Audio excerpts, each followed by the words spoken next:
বিশ্বনবী সাল্লাল্লাহু আলাইহি ওয়াসাল্লাম ঘুমানোর পূর্বে দ্বিতীয় যে আমলটা করতেন, ঘুমের দোয়া পড়া ও ডান কাত হয়ে শোয়া। এক নম্বরে তিনি দোয়া পড়তেন, দ্বিতীয় নম্বরে ডান কাত হয়ে শয়ন করতেন।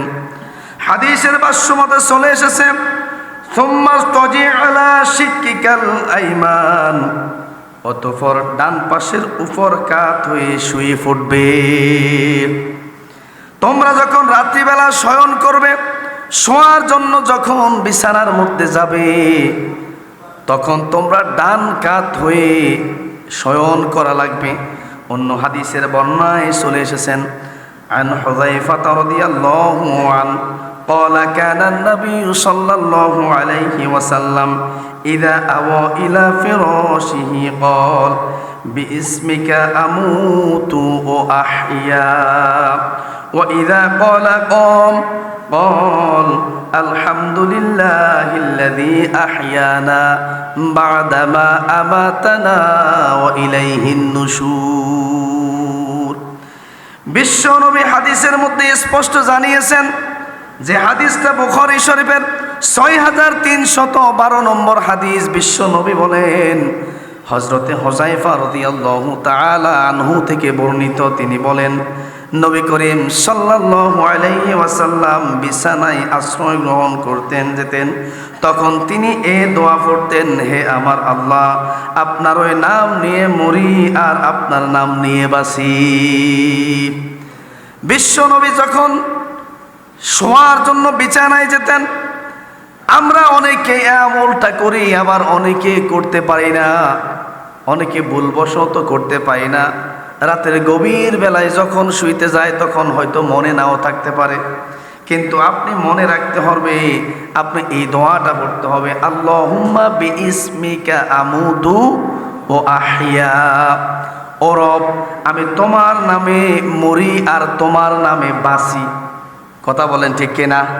আমরা যখন রাত্রিবেলা শুই, ঘুমোতে যাই, যখন ঘুমিয়ে যাই, আচ্ছা বলুন তো, ঘুমানোর পরে আমাদের চোখে যখন তন্দ্রা লেগে আসে, তখন কি আমরা পৃথিবীতে যা কিছু ঘটে আমরা কি জানিনি? আমাদের বিছানার মধ্যে শোয়া, দেখা গেছে স্বামী স্ত্রী একসাথে একই বেডে শোয়া, হয়তো সকালবেলা উঠে দেখে স্বামী ইন্তেকাল করেছেন, এরকম ঘটনা ঘটছে কিনা? আবার এমনও হয় সকালবেলা উঠে দেখে স্ত্রী ইন্তেকাল করেছেন, হয় না এরকম ঘটনা?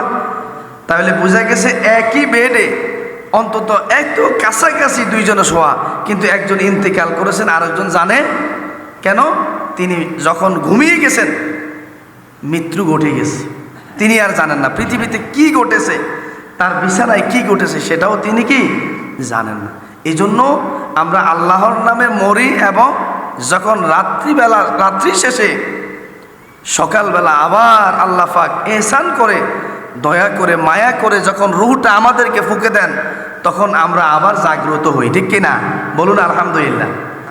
এবার ঘুম থেকে জেগে ওঠার পরে আপনি যে দোয়াটা পড়বেন, বিশ্ব নবী সে দোয়াটাও শিখিয়ে দিয়ে বলেন, আলহামদুলিল্লাহিল্লাযী আহইয়ানা বা'দামা আমাতানা ওয়া ইলাইহিন নুশুর। এই দোয়াটা ঘুম থেকে উঠলে পড়েন কিনা? আমরা যদি কেউ না পড়ে থাকি, আজকে থেকে আমরা ঘুমানোর পূর্বে দোয়াটাকে পড়বো, আর ঘুম থেকে উঠে আলহামদুলিল্লাহিল্লাযী আহইয়ানা বা'দামা আমাতানা ওয়া ইলাইহিন নুশুর, এই দোয়াটাও পড়বো ইনশাআল্লাহ। এই দোয়ার অর্থের মধ্যে আল্লাহ রাসূল বলেন, আর তিনি জেগে উঠতেন তখন পড়তেন, যাবতীয় প্রশংসা সে আল্লাহর জন্য, যিনি আমাদের মৃত্যু দানের পর আবার আমাদের পুনর্জীবিত করেছেন। বলুন না সুবহানাল্লাহ।